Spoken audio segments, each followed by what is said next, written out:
25 February 2025 रोजी रात्री 12 वाजता ख्यातनाम इतिहास संशोधक इंद्रजित सावंत कोल्हापूर यांना फोन क्रमांक 9764443993 वरून जीवे मारण्याची धमकी दिली आणि इंद्रजित सावंत यांच्यासोबत चर्चा करताना राष्ट्रमाता जिजाऊ माँसाहेब व छत्रपती शिवाजी महाराज यांच्या संदर्भामध्ये आपत्तिजनक विधान केले। त्याचप्रमाणे अतिशय अपमानास्पद भाषेमध्ये उल्लेख केला। ही अतिशय गंभीर बाब आहे। अलीकडे राज्यात महापुरुषाबाबत अशा प्रकारच्या घटना सतत घडत आहेत। या संभाषणादरम्यान सदर व्यक्तीने आपले नाव प्रशांत कोराटकर असे सांगितले।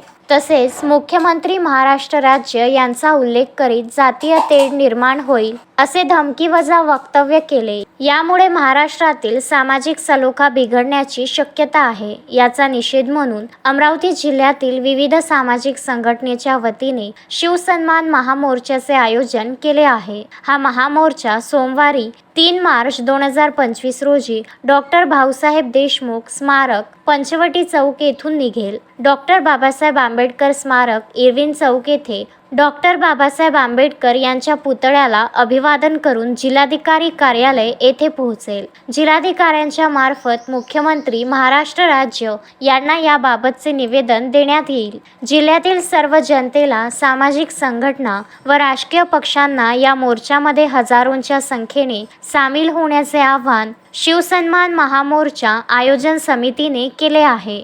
अरविंद गावंडे शिवसन्मान महामोर्चा या कार्यक्रमाचे संयोजक समितीतील एक कार्यकर्ता।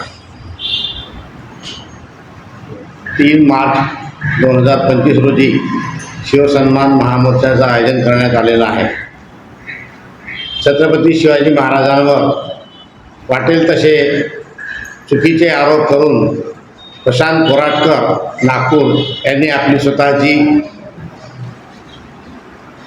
स्थिती दाखवून दिलेली आहे।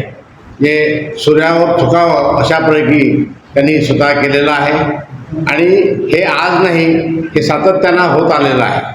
इतिहासामध्ये गेल्या काही वर्षामध्ये सातत्यानं बहुजन समाजातल्या नेत्यांवर, बहुजन समाजातल्या महापुरुषांवर वेडोवाकडं बोलायचं आणि तेढ निर्माण करायची, ही जातीजातीतील तेढ निर्माण करणे, धर्माधर्मातील तेढ निर्माण करणे, यासाठी ही प्रवृत्ती ठेचल्या गेली पाहिजे आणि म्हणूनच या मोर्चाचं आयोजन करण्यात आलेलं आहे।